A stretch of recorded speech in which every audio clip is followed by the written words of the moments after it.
Bonjour l'espoir, ça va bien? Boy, ça va bien? J'espère, on fête Pâques cette semaine. Mes amis, c'est extraordinaire. Avec la fin de la neige, je le déclare. C'est bon? On est d'accord?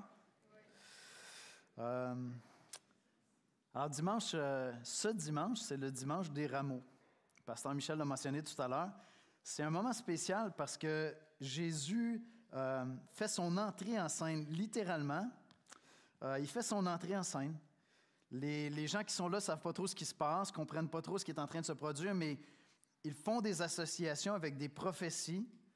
Et comme Jésus fait la mise en scène, on va revenir sur ça dans un instant, bien spontanément, la foule qui a entendu parler de Jésus le prophète, probablement que plusieurs d'entre eux l'ont vu faire des miracles. Donc, ils savent que c'est un homme extraordinaire, c'est un être extraordinaire, commence à crier et à célébrer en disant « Enfin, enfin, le Sauveur, le Messie qui nous était annoncé, est-ce que ce ne serait pas lui? » Et il se lance vraiment dans la célébration. C'est une entrée triomphale, une entrée extraordinaire. Ça avait été annoncé par les prophètes. À l'époque, les Juifs sont sous domination romaine. Alors, ça a une connotation politique extrêmement forte, parce que si Jésus est vraiment le Messie attendu, si c'est vraiment le roi, ça veut dire qu'enfin, on va être libéré politiquement. Et pendant que j'étais en train de me préparer pour la prédication, je me disais, quelle ironie, n'est-ce pas, qu'on soit au dimanche des rameaux, l'entrée triomphale de Jésus, les Juifs attendent une libération politique pendant que les Canadiens se cherchent un sauveur pour les sauver d'un autre empire dirigé par un autre empereur. C'est quand même drôle. L'ironie de Dieu. Le cœur humain cherche toujours un sauveur. On veut toujours être sauvé de quelque chose, sauvé d'une menace, qu'elle soit politique, climatique, biologique, économique, personnelle. On cherche toujours un sauveur. Mais Dieu sait, alors que les Juifs sont là et disent « Enfin, on va être libérés des Romains », Dieu sait qu'en réalité, ce dont nous avons besoin d'être sauvés, beaucoup plus que quelques menaces physiques, humaines que ce soit, c'est d'être sauvés de nous-mêmes en réalité. Amen?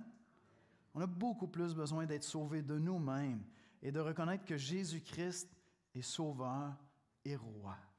Et c'est ça qu'on va regarder ensemble ce matin alors qu'on veut adorer cette semaine. On veut célébrer ensemble Jésus-Christ, notre roi, notre sauveur. Allons dans la prière. Seigneur Jésus, on vient dans ta présence ce matin pour t'adorer.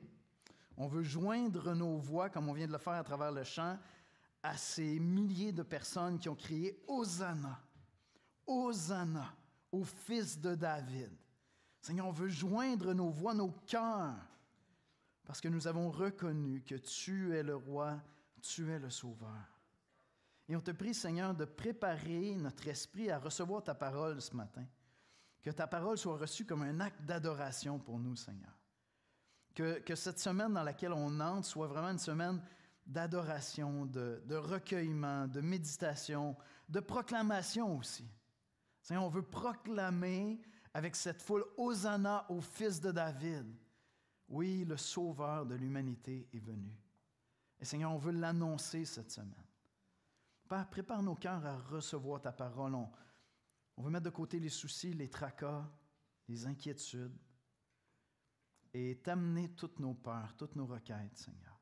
Placer notre espérance en toi. Parle-nous ce matin. C'est en Jésus-Christ qu'on te le demande, Père. Amen. Bon matin. Alors, le passage biblique de ce matin se trouve dans Matthieu, au chapitre 21, les versets 1 à 11, dans la nouvelle édition de Genève. Matthieu 21. Lorsqu'ils approchèrent de Jérusalem et qu'ils furent envoyés à Bethphagée, vers la montagne des Oliviers, Jésus envoya 2 disciples en leur disant « Allez au village qui est devant vous. Vous trouverez aussitôt une ânesse attachée et un ânon avec elle. Détachez-les et amenez-les-moi. Si quelqu'un vous dit quelque chose, vous répondrez « Le Seigneur en a besoin. » Et à l'instant, il les laissera partir. Or, ceci arriva afin que s'accomplisse ce qui avait été annoncé par le prophète. Dites à la fille de Sion, « Voici, ton roi vient à toi, plein de douceur, et monté sur un âne, sur un ânon, le petit d'une ânesse. » Les disciples allèrent et firent ce que Jésus leur avait ordonné. Ils amenèrent l'ânesse et l'ânon, mirent sur eux leurs vêtements et le firent asseoir dessus. La plupart des gens de la foule étendirent leurs vêtements sur le chemin. D'autres coupèrent des branches d'arbres et en jonchèrent la route. Ceux qui précédaient et ceux qui suivaient Jésus criaient « Hosanna au fils de David! Béni soit celui qui vient au nom du Seigneur! Hosanna dans les lieux très hauts! » Lorsqu'il entra dans Jérusalem, toute la ville fut émue et l'on disait « Qui est celui-ci » La foule répondait « C'est Jésus, le prophète de Nazareth en Galilée. »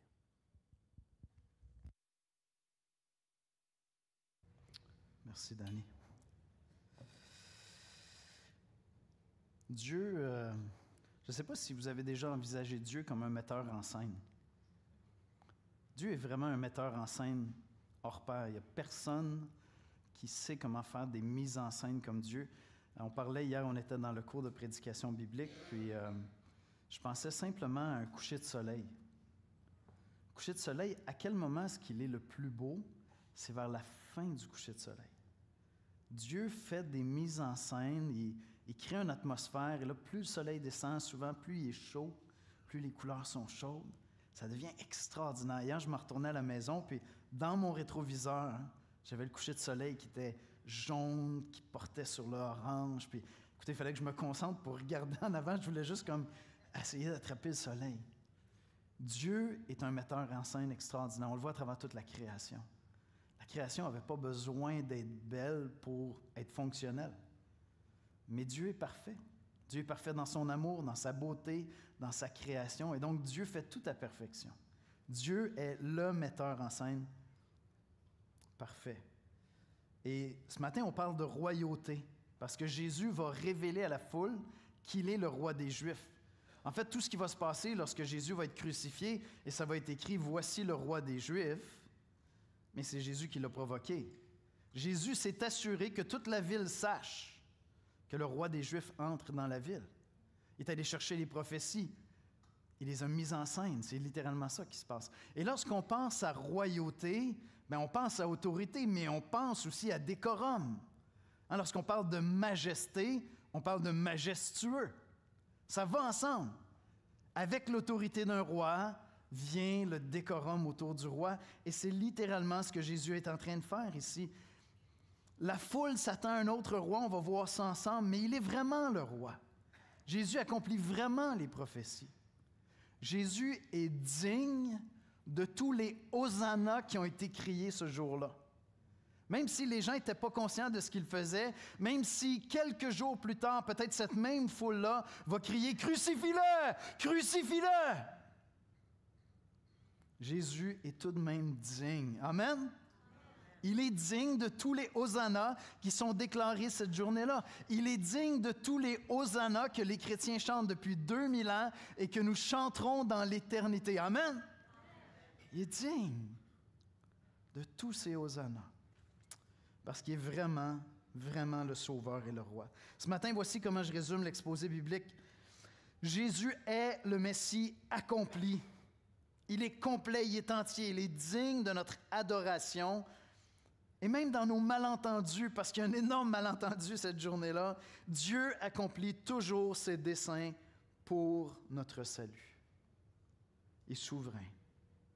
Premièrement, la souveraineté de Dieu. Jésus, l'agneau, est le roi prévu par les prophètes.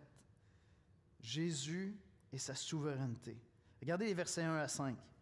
Lorsqu'ils approchèrent de Jérusalem et qu'ils furent arrivés à Bethphagée, vers la montagne des Oliviers, Jésus envoya 2 disciples en leur disant « Allez au village qui est devant vous, vous trouverez aussitôt une ânesse attachée et un ânon avec elle. Détachez-les, amenez-les-moi.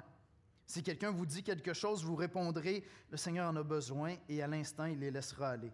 Or, ceci arriva afin que s'accomplisse ce qui avait été annoncé par le prophète. Dites à la fille de Sion, « Voici ton roi, viens à toi, plein de douceur, et monté sur un âne, sur un ânon, le petit d'une ânesse. » Jésus est un Messie souverain. Il orchestre, il est le chef d'orchestre. J'ose dire qu'il est le chef d'orchestre de sa propre crucifixion. parce qu'on est à quelques jours. Là, c'est l'exaltation, mais comme on vient de le dire, probablement cette même foule-là va crier très, très bientôt, « Crucifie-le ». Mais Jésus est souverain. C'est lui qui prépare, c'est lui qui fait la mise en scène.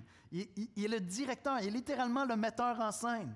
Il dit, je m'en viens, attendez, voici le script. On retourne dans les Écritures, on retourne dans l'Ancien Testament, dans Zacharie, le prophète 9:9.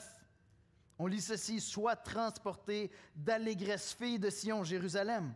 Pousse des cris de joie, fille de Jérusalem. Voici ton roi vient à toi. Il est juste et victorieux. Il est humble et monté sur un âne, le petit d'une ânesse. » Jésus dit, attendez, on sort le script. On sort le script, il ne faut rien manquer. Il faut reproduire la scène, elle a été annoncée. Oui, les gens ne comprennent pas en ce moment, mais bientôt, très bientôt, après ma résurrection, avec l'assistance de l'Esprit Saint, mes disciples vont comprendre. Jésus dit, OK, on sort le script, comment ça se passe? Ça prend un âne, ça prend une ânesse, ça prend un ânon. Parce que Jésus n'est pas un roi comme tous les rois, c'est un roi serviteur. C'est un roi serviteur. C'est un roi qui vient premièrement servir son peuple. Ce n'est pas un empereur qui abuse, ce n'est pas un empereur qui domine. Ce n'est pas quelqu'un qui dirige par la terreur. C'est quelqu'un qui dirige avec grâce, en se donnant lui-même. Et donc, il va rentrer avec cette marque d'humilité. Mais c'est lui le metteur en scène. Jésus est souverain. Souverain roi, hein? C'est ça un souverain? Plénipotentiaire, il a tous les pouvoirs. Ce n'est pas un petit roi. Ce n'est pas un roi prétendu. Non, c'est celui qui est au contrôle de sa propre destinée. C'est lui qui s'offre volontairement. Il est au contrôle de la destinée de l'humanité. C'est Dieu, le Fils. Dieu fait homme. C'est lui notre roi. Alors, lorsqu'on dit qu'il est souverain, oui, il est souverain comme un roi est un souverain. Mais tous les rois de la terre, c'est des pâles reflets de ce roi souverain qui préside à la destinée des hommes, qui est au contrôle de toutes choses et qui préside à sa propre destinée. Jésus s'assure que chaque détail de son entrée à Jérusalem reflète la parole de Dieu. C'est une démonstration de son contrôle total sur les événements, l'accomplissement des Écritures. Charles Haddon Spurgeon, qui a été appelé le prince des prédicateurs, dit ceci, « Notre Seigneur a toujours pris soin d'accomplir chaque prophétie de l'Écriture sainte. » C'est fascinant lorsque tu sais que Jésus accomplit la parole de Dieu, il accomplit sa parole, parce qu'ailleurs, Jean nous révèle qu'il est la parole de Dieu. Et donc, Jésus n'est pas seulement le metteur en scène, il est le scripteur. Il est celui qui a écrit le script, parce qu'il est la parole de Dieu. Il est l'auteur de la vie. Qu'est-ce que ça devrait produire dans nos cœurs? Vous voyez, la foule ne saisit pas tout ce qui se passe. La foule est dans l'exaltation, tout ça. Mais nous, on vit après la mort, après la crucifixion, après le trouble des disciples qui ne comprennent rien, qui sont troublés, qui pensent que Jésus les a abandonnés. Nous, on vit après la résurrection. Mais retourner à des passages comme ceux-là, alors qu'on commence la semaine sainte, qu'est-ce que ça devrait produire dans nos cœurs? Une grande confiance dans la souveraineté de Jésus. Jésus sait ce qui doit se produire et Jésus fait que ça s'accomplisse. Amen? Jésus sait c'est quoi le script. C'est lui qui l'a écrit. Alors Jésus fait. Et ce que ça devrait produire dans nos cœurs à nous, nous qui chantons Hosanna après la résurrection. On devrait prendre tous nos soucis, tous nos tracas, tout ce qui nous trouble, tous ces moments où on se comporte en fait comme les disciples au moment de la crucifixion, qui fuient et qui disent « Aïe, aïe, OK, je pensais que j'avais un sauveur, mais il n'y a rien qui fonctionne. » Non, nous, on est après la résurrection. On sait que ces Hosanna-là sont justifiés. Jésus est au contrôle du script. On devrait prendre toutes nos peurs, toutes nos inquiétudes, tous nos troubles et dire « Jésus sait, Jésus fait. » Jésus sait ce qui est bon pour toi et moi. Jésus fait ce qui est bon. Jésus sait ce que Dieu veut pour l'humanité. Jésus fait. Et dans ma vie, avec toutes mes inquiétudes, mes troubles, mes difficultés, Mon Hosanna à moi devrait être éclairé par cette connaissance-là. Ce n'est pas simplement une émotion, une exaltation qui va disparaître. Non, il y a un fondement. Mes pieds sont appuyés sur un roc. J'ai la connaissance qu'il est le scripteur, qu'il est le metteur en scène, qu'il est l'acteur principal. Mon rôle à moi, c'est de chanter ses louanges. Alors même que j'ai l'impression que le script tourne mal, je dois me rappeler, non, c'est lui qui a écrit l'histoire, c'est lui l'auteur de l'histoire, c'est lui le metteur en scène, c'est lui l'acteur principal. Mon rôle à moi, c'est de chanter des louanges. Kevin Stauffer nous l'a très bien enseigné dimanche dernier. J'ai trouvé ça tellement éclairant sur l'importance de la louange. C'est tellement bon. Et donc, je dois prendre cette semaine, dans cette semaine sainte, je dois prendre mes soucis, mes fardeaux, mes lourdeurs, tous ces moments où j'aurais le goût de me comporter comme les disciples et juste me sauver. Vous savez, lorsque Jésus est crucifié, il dit « OK, il n'y a plus rien qui fonctionne. » Il dit « Non, mais moi, je connais la fin de l'histoire. Je connais le script au complet. Je sais que la résurrection s'en vient. »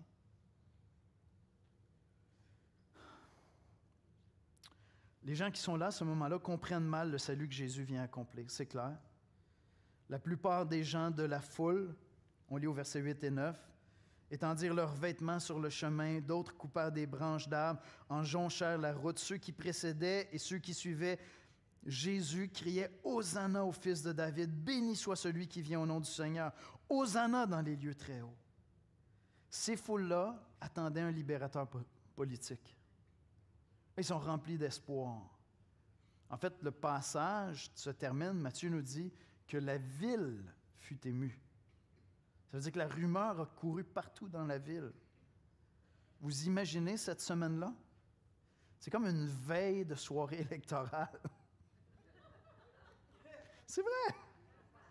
Quand tout le monde est aux infos, qu'est-ce qui se passe? Ça s'en va où? Quelle direction ça va prendre? Est-ce que vous étiez là lorsque Jésus est entré? Ça circule, c'est un bruit qui court partout dans la ville. On a un sauveur, on va être délivré enfin, ça s'en vient. Mais la foule ne comprend pas que ce n'est pas un libérateur politique qui s'en vient. Il s'en vient nous sauver de quelque chose de beaucoup plus grand que tout ce que les êtres humains pourraient nous faire. Voyez-vous, notre adoration à nous cette semaine pendant la semaine sainte doit reposer sur une vraie connaissance de Jésus-Christ. Jésus est venu me sauver de moi-même, de mes péchés, premièrement, avant les péchés des autres, avant les décisions des autres. Jésus est venu me montrer qu'il y a un royaume plus grand que tous les royaumes des hommes. Et c'est son royaume à lui. Parce qu'il est roi dans mon cœur, dans mon âme et dans ma vie. Et cette semaine, je veux vous inviter à être dans la louange, alors que vous méditez sur la mort de Christ sur la croix, sur sa résurrection. Je veux vous inviter à être dans la louange. Si vous êtes chrétien comme moi, vous connaissez la fin de l'histoire. Non seulement la fin de l'histoire de cette semaine-là, mais la fin de l'histoire. Et donc peut-être que là vous dites, oui, c'est beau, Jésus est venu, il est mort, il est ressuscité, mais entre-temps, on fait quoi? Mais on loue, on adore, on célèbre, parce qu'on connaît la fin de l'histoire.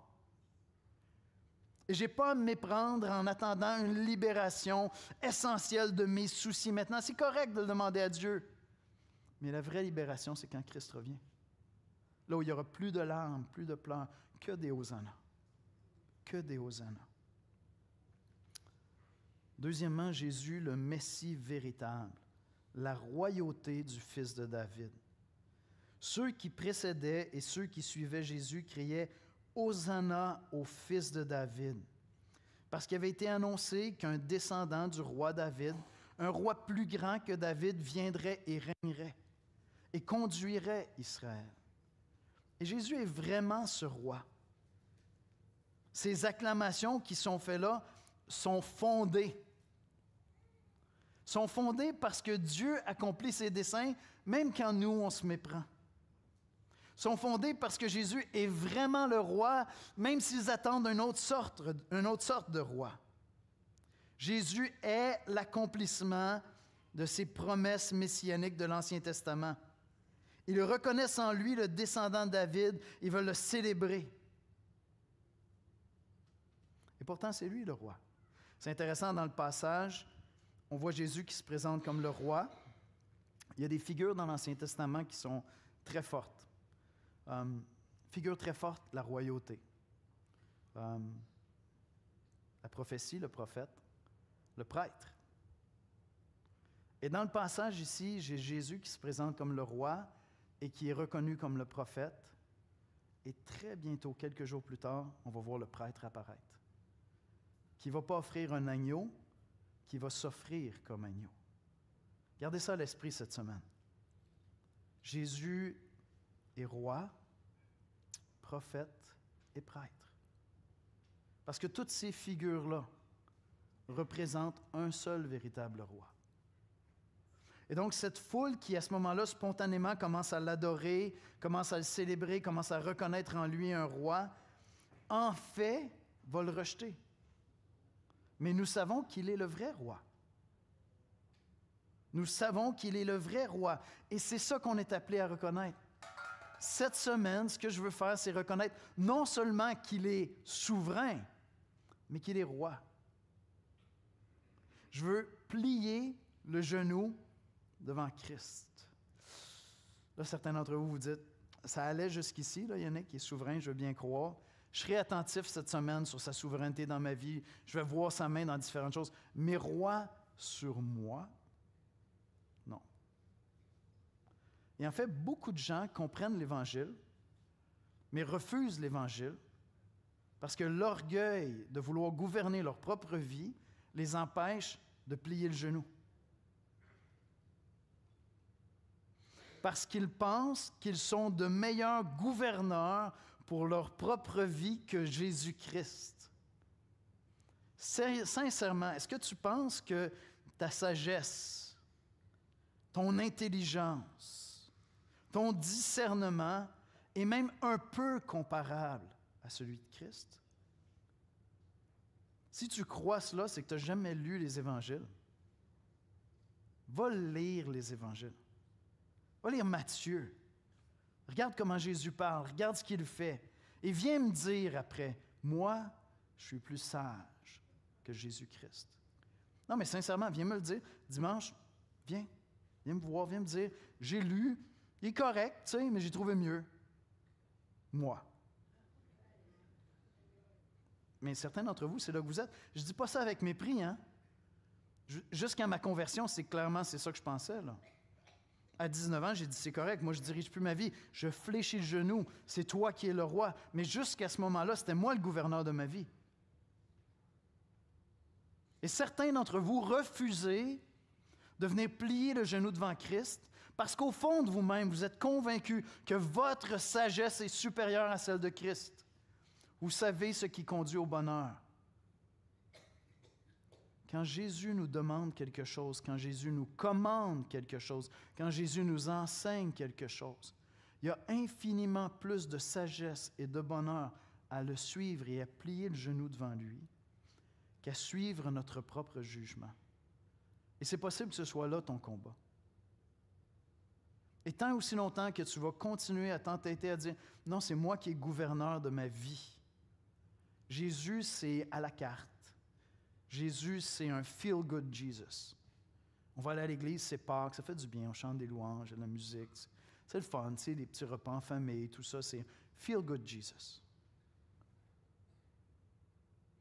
Tant que Jésus ne sera pas ton roi, tu es en train d'affirmer que tu as plus de discernement que lui. Moi, je t'invite à prendre le temps cette semaine, aller lire les évangiles. Lire l'évangile de Matthieu, lire l'évangile de Marc, c'est bref, c'est court. Et juste répondre à cette question-là, est-ce que vraiment tu es plus sage que cette personne-là? Si vous me l'aviez demandé lorsque j'avais 17-18 ans, je vous aurais dit non. Mais tout dans ma vie disait que je croyais le contraire. Et des fois, on va dire, non, mais je sais qu'il est plus sage, mais je crois que pour être heureux, je dois faire ça. On est au Québec, hein? La plus grande quête des Québécois, c'est le bonheur. Vous allez me dire, c'est la quête de tous les êtres humains. Oui, c'est juste que pour nous, ça passe par le plaisir. Beaucoup, beaucoup, beaucoup, beaucoup, beaucoup. Et donc, je vois Dieu qui me dit, voici la sagesse, voici ce qui serait bien à faire, voici comment tu devrais marcher. Puis je dis, oui, mais ça, c'est pas le bonheur, ça, c'est la souffrance, ça, c'est l'obéissance, ça, c'est faire ce qui est bien. Ça serait bien, tu sais, si tu me donnais quelque chose d'aussi tripant, qui était en même temps bien, ça ferait mon affaire. Mais ta définition du bonheur est dans un plaisir momentané qui passe comme le vent, comme une vapeur. Je te dis, le vrai bonheur se trouve à fléchir le genou devant Christ et à suivre ses voies. C'est là que se trouve le vrai bonheur. Et je te le dis, cher Québécois, qui dit non, mais moi, c'est le plaisir immédiat qui compte. Ton plaisir est pauvre en bonheur. Parce qu'il est possible d'être profondément heureux en Dieu, même lorsque la vie va mal. C'est possible d'être profondément heureux en Dieu, même dans la louange, quand il y a de la souffrance dans ta vie. Et c'est un peu ça, apprendre à grandir dans la vie chrétienne. On vit dans un monde déchu, et donc, je pêche par moments, les gens autour de moi pêchent, on se fait du mal, on manque de respect à Dieu, on manque de respect aux autres, on se heurte les uns les autres. Ça, c'est la réalité. Mais quand tu as reconnu que Jésus est le Sauveur et qu'il est le Roi, tu apprends à évoluer comme dans deux dimensions parallèles en même temps. Et tu apprends à être profondément heureux. C'est le sermon sur la montagne. Tu apprends à être profondément heureux, alors même que parfois tu es en train de gémir, d'intercéder, de pleurer, parce que tu vois de la souffrance autour de toi, dans ta vie. Puis tu vas, puis tu dis, Seigneur, viens, Seigneur, Hosanna. Viens, Seigneur. Mais je viens t'adorer, parce que je suis en paix avec toi. Je connais la fin de l'histoire, Seigneur. C'est bon, Seigneur. Il est vraiment le Messie, et possiblement que ce qui t'empêche de venir à lui, c'est que tu dis, non, j'ai plus de jugement que toi, ô Dieu. Et tu n'oserais pas le formuler comme ça, peut-être, mais je veux dire, à la fin, lorsque tu te dis que suivre ton propre jugement, c'est ça qui va te procurer le bonheur plutôt que de suivre Dieu, je veux dire, à la fin, c'est ce que tu es en train de dire. Tu es en train de dire que tu as plus de discernement que Dieu. Et le dernier élément que je veux qu'on regarde ensemble ce matin, c'est cette expression « Hosanna ». Hosanna, qui est un chant d'adoration. Et je ne sais pas si vous connaissez l'origine d'Hosanna, ce que ça signifie, mais c'est fascinant et ça va nous enseigner sur la louange. Ça va nous aider à entrer dans cette semaine. Verset 9, « Ceux qui précédaient et ceux qui suivaient Jésus criaient « Hosanna au Fils de David ». Béni soit celui qui vient au nom du Seigneur. Hosanna dans les lieux très hauts. Et c'est un bon cri. C'est un bon chant. C'est un chant qui est juste. Ce chant-là, on le trouve dans le psaume 118, versets 25-26. Soyez bien attentifs. « Ô Éternel, accorde le salut. » Ça, c'est Hosanna. « Ô Éternel, accorde le salut. Ô Éternel, donne la prospérité. Béni soit celui qui vient au nom de l'Éternel. » Hosanna, ça veut dire celui qui sauve. Viens et sauve. Littéralement. Et donc, ce cri-là, à l'origine, c'est un appel à l'aide. C'est un appel à l'aide qu'on lance à Dieu. Viens et sauve. Hosanna! Sauve! Ce qui est fascinant, c'est que dans l'histoire d'Israël, ce cri-là, cet appel à l'aide de Dieu est devenu une parole d'adoration. C'est devenu une parole d'adoration. Et ça a beaucoup de sens quand tu réalises à qui on lance le cri. Lorsqu'on lance ce cri à Dieu, je me tourne vers celui qui est souverain, celui qui a écrit le script, celui qui est l'auteur, celui qui est le metteur en scène, celui qui est l'acteur principal. Je me tourne vers lui et je dis « Viens et sauve ».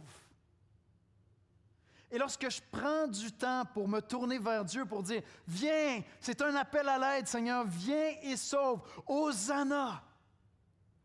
Il y a un moment où la source de mon cri, la souffrance, là d'où ça vient, s'efface, disparaît, parce que mes yeux restent là à contempler celui à qui j'appelle à l'aide.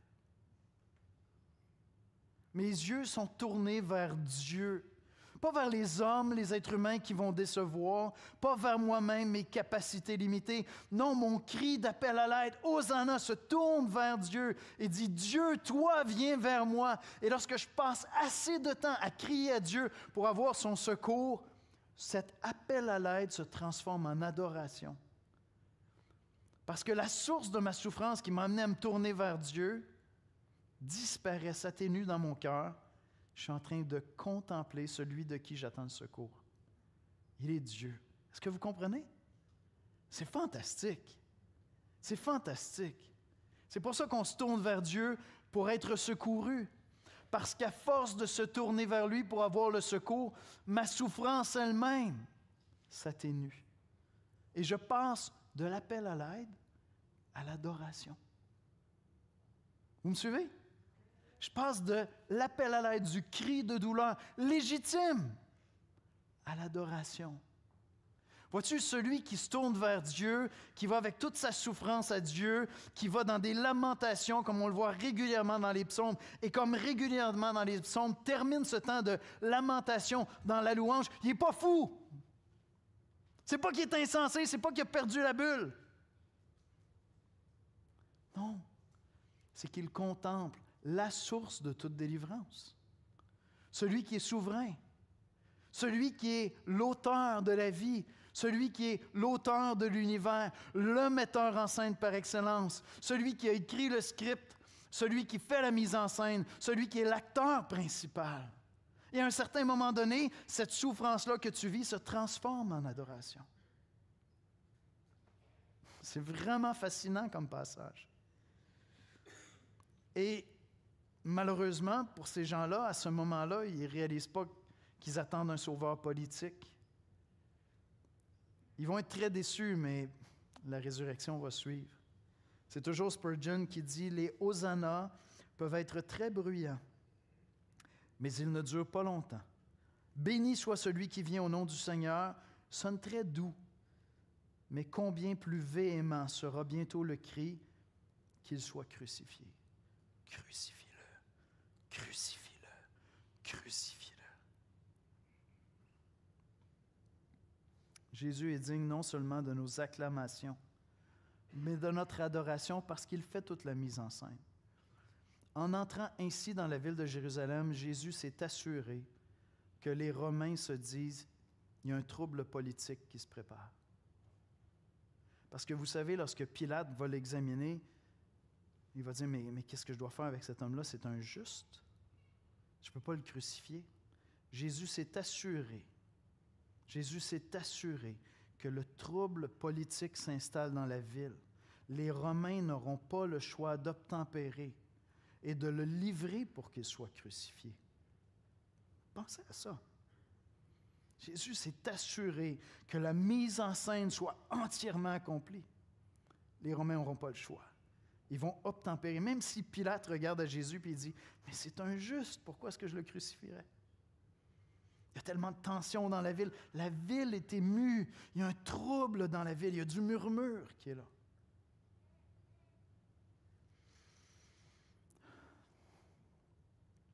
Cette semaine, on va vous appeler toute la semaine à méditer, à louer Dieu, à amener vos soucis, à vous préparer pour ce vendredi saint où on va célébrer ensemble la crucifixion de Jésus-Christ et ce dimanche de Pâques où on va célébrer sa résurrection. Et ce Hosanna-là est un appel à l'adoration personnelle. C'est un appel à mettre de côté nos soucis et à venir devant Dieu. Ce cri de louange-là, historique, les chrétiens le crient, le chantent dans toutes sortes de circonstances et leur souffrance se transforme en louange. Parce qu'il est digne. Parce qu'il est vraiment digne. Je vais demander aux musiciens de venir me rejoindre. Le message de ce matin, c'est un appel à vous concentrer sur le royaume de Dieu. Jésus est le roi. Jésus est le roi, mais son royaume n'est pas de ce monde, et donc il est invisible. Le royaume de Dieu n'est jamais aussi visible que lorsque l'Église se rassemble pour chanter ses louanges. C'est le moment où le royaume invisible de Dieu, jusqu'à son retour, devient le plus visible. C'est lorsque l'Église est là, les uns pour les autres, et qu'on va, on apporte nos soucis, on va dans la prière, on chante des chants de louange. Et cette semaine, je vous lance un appel à mettre de côté vos soucis pour joindre vos voix à cette foule qui a crié Hosanna. Mettre de côté vos inquiétudes. Jésus dit, cherchez d'abord le royaume de Dieu. Je trouve ça vraiment fascinant. J'étais en train de me préparer pour le message, puis je dis, quelle coïncidence pareille. Mon épouse et moi, quand il y a des soirées électorales, là, c'est comme un Super Bowl. Je dis, honnêtement, sortez le popcorn, on aime ça. Pour de vrai, là. Dès qu'on a les dates, on met ça dans notre agenda. Que ça aille bien ou que ça aille mal, pour nous, c'est comme si c'était un Super Bowl, cette affaire-là. Fait que là, Esther commence à m'envoyer les dates, puis elle dit, OK, les élections, c'est telle journée. Là, elle me dit, le débat, c'est telle journée. Oh. Je dis, chérie, le débat, c'est mercredi soir. On a une réunion de prière pour la semaine sainte. Ma femme qui aime le Seigneur a dit, OK, c'est bon, on va à la prière. On va à la prière. J'ai hâte de voir combien d'entre vous vont choisir le débat au lieu de la prière. Mercredi soir, je vous attends. On va être ici sur l'estrade. Ouf, ça va être difficile, hein? Pensez-vous que pour votre âme, la meilleure chose à faire, c'est d'être là à vous fâcher pendant 2 heures? Vous pourrez aller le faire après, hein? Je vais l'écouter, le débat, là, inquiétez-vous pas. Je vais avoir le droit aussi là, de me faire du mauvais sang, me fâcher, puis critiquer pendant 2 heures. Mais on va garder ça pour après la prière. Cette semaine, vous êtes appelés à penser au royaume de Dieu, pas au royaume de cette terre. Certains d'entre vous devriez enlever des applications de vos téléphones cette semaine, juste pour une semaine. Vous retournerez à vos soucis, vos inquiétudes, vos troubles après, d'accord? Mais cette semaine, certains d'entre vous devriez enlever des applications pour arrêter de suivre le cours de la bourse. Non, mais c'est correct de suivre où va mon économie. Les élections, c'est super important. Pour de vrai, c'est un devoir citoyen. Allez voter de grâce. Informez-vous, faites-vous un jugement. Mais rappelez-vous que vous êtes chrétien avant tout. Votre royaume n'est pas de cette terre. Et certains d'entre vous devriez mettre de côté ces soucis-là. C'est correct hein, de travailler fort, de placer, puis tout ça, c'est correct. Mais la parole de Dieu dit, ne vous inquiétez de rien, mais en toute chose, faites connaître vos besoins. Qui de vous, par vos soucis, par vos tracas, ça a descendu, ça a monté, ça a descendu.